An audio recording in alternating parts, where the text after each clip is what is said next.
Please note, this lab will be done over 2 weeks or can be shortened to 1 week. Procedure 1 must be done in a fume hood. Reaction 2, copper 2 chloride and iron. Obtain a clean 10 milliliter graduated cylinder and a clean test tube. Obtain 10 milliliters of copper 2 chloride solution. Now place your copper 2 chloride solution in your clean test tube.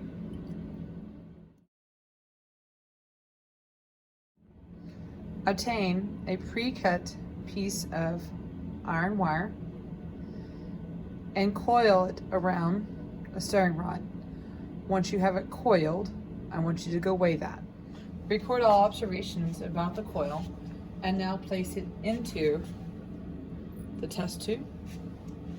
Obtain your temperature probe and record any temperature change. Leave the temperature probe in there for about 1 minute. Record any temperature changes, and after a minute, remove the probe. Allow the reaction to continue for at least 30 minutes. Carefully pour off the liquid. I want you to carefully remove the wire, and one trick is to take your brushes and you can actually grab that wire with it. I want you to note that you have something, a precipitate in there. Once you get close enough with your wire, you're going to take your forceps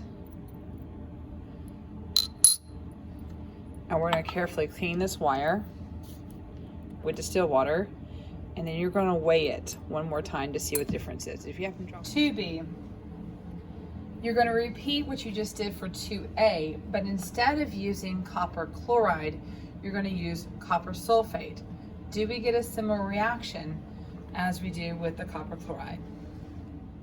Honors, extension on part 2. Yes, you'll do the copper chloride and you'll do the copper sulfate, but I also would like you to do another version of it with either copper nitrate or nickel nitrate. Doesn't matter who it's combining with, and I really would like to encourage you to do the nickel part to see, do we get a similar reaction between the nickel and the iron as we do with the copper and the iron? Think about it and try it. That should be included in your report. Reaction 3, copper 2 chloride and ammonia. Obtain 5 milliliters, then place it in a test tube, and as we've done before,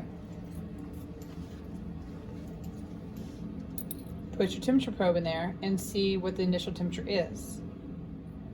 5 milliliters of ammonia, and add it to the test tube.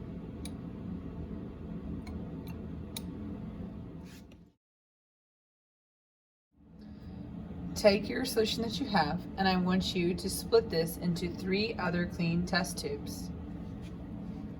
Now, record down any colors that you see, and make sure you stir the solution as you do the next part. This is the extension.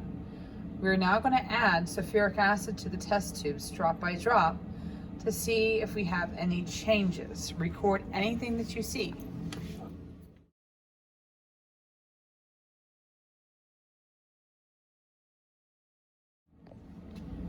Part 3B, you're going to repeat what you just did with the copper 2 chloride, and you're going to do with the copper 2 sulfate and see if you get the same results. Make sure you also do the extension to also see, does adding sulfuric acid to the mixture, if you get the same change with the precipitate, do you get a similar change back as you did with the copper chloride? The question is it because of the chloride that's causing the precipitate to be made? Or is it the interaction between the copper and the ammonia? Find out. Reaction 4, hydrochloric acid and zinc. Obtain a clean 10 milliliter graduated cylinder and measure out 10 milliliters of 1 molar, 2 molar, or 3 molar HCl. You're going to place the hydrochloric acid in the test tube. If you would like, you are more than welcome to put a little bit of universal indicator. It's not in the steps, but I know some of you like to be able to see the color.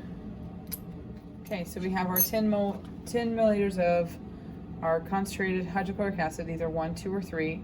We have placed it in there. We've put in universal indicator. We're also going to go ahead and take an initial temperature with our temperature probe. Now, you've measured out your 4 to 5 pieces of zinc. I highly recommend getting the smaller pieces of zinc. Make sure you record what the mass is of your zinc. And now we're going to place those into the test tube.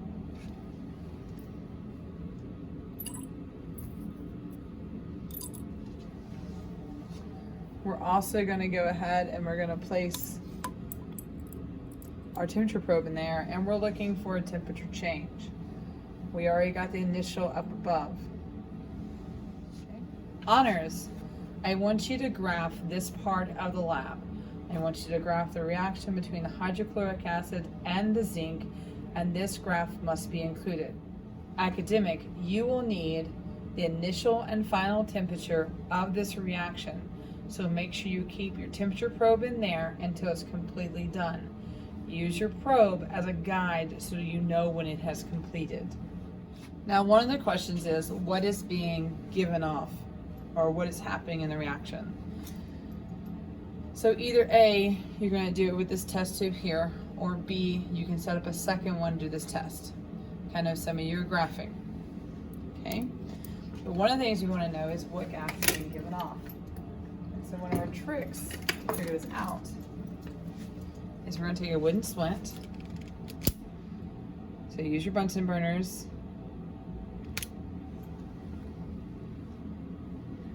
And we're going to place it in there. Okay? Make sure to remove the temperature probe.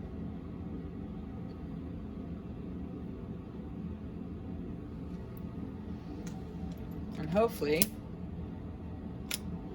we're going to hear something.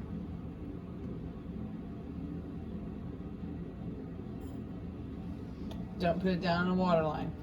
Either we'll hear something or we won't, and that's just there to help us figure out what's happening.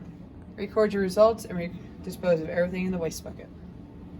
Reaction 5, iron 3 chloride and sodium phosphate.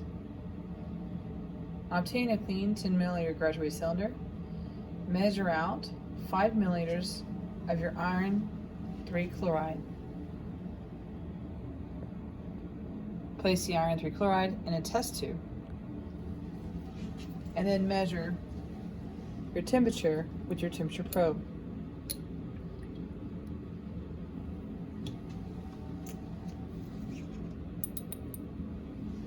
Record that initial temperature and make sure to clean the test tube probe before you proceed.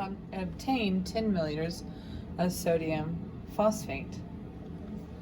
I would go ahead at this point, record your initial temperature of your sodium phosphate before proceeding. Make sure to clean the test tube, the temperature probe, with distilled water. You're going to place your test tube probe back into your iron 3 chloride. Make sure that you have what that temperature is. And now we're going to add the sodium 3 phosphate to it.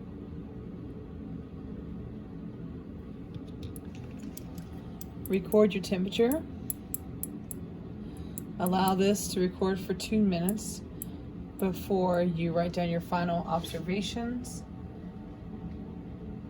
And then allow the reaction to occur for 5 minutes before you discard everything into the waste bucket. Record all observations. Reaction 6, yeast. Measure out 0.3 grams of yeast. Record it. Then obtain a 10 milliliter graduated cylinder and obtain 5 milliliters of 6% hydrogen peroxide. Place the hydrogen peroxide in a clean test tube. Grab your temperature probe. Place in the test tube. Record your initial temperature. Then add your yeast to the test tube. Allow it to continue recording. Remove your test tube probe and bring a wooden spoon in to see what happens to it. Record your results and dispose in the waste bucket.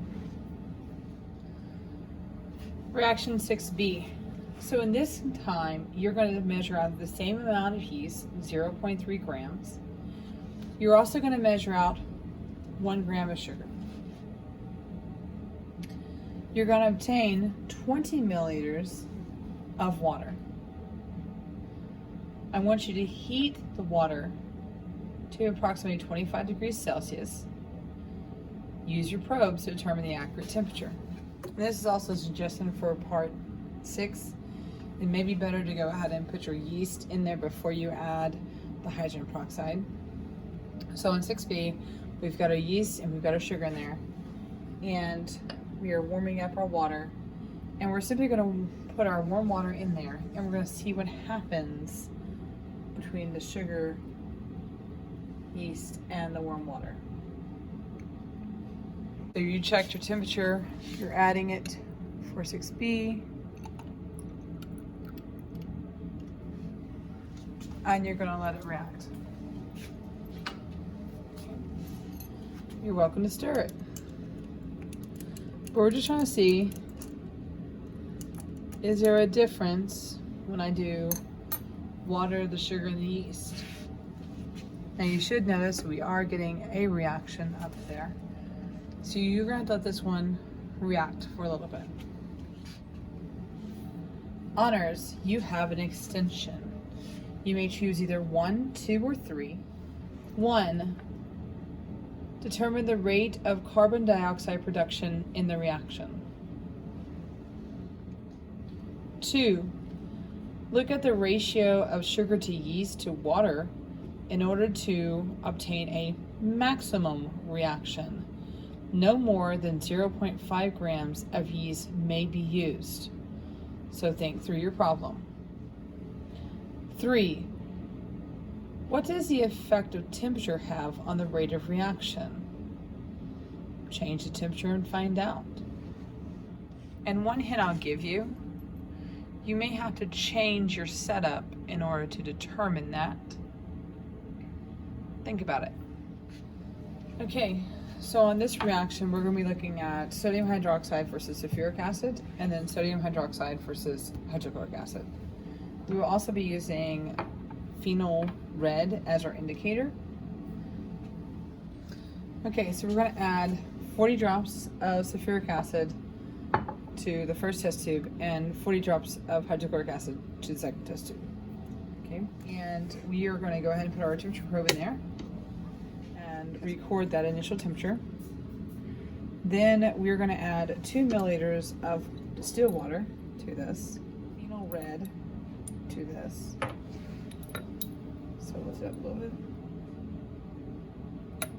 And now we're going to add sodium hydroxide to it. And we're watching for a temperature change and we're watching for a color change. So we'll drop it and stir, drop, stir, and continue until you have a final color change. Record that. Okay, just as we did before, we're going to add our water to it. And we're looking for a color change. Then we're going to add our phenol red to it, just like we did with the other one. And this is just an indicator. So we see similar color we saw last time. And then we're adding the sodium hydroxide. We're looking for a temperature change as well as a color change. Make sure you stir that because sometimes it doesn't have change. And record that information. Okay, 7B extension. Here's what you're going to do. It says to add to change your color back. So you're going to be adding your acids and stirring them, and you're trying to get back to the starting color. And I want you to record how many drops it takes to get there.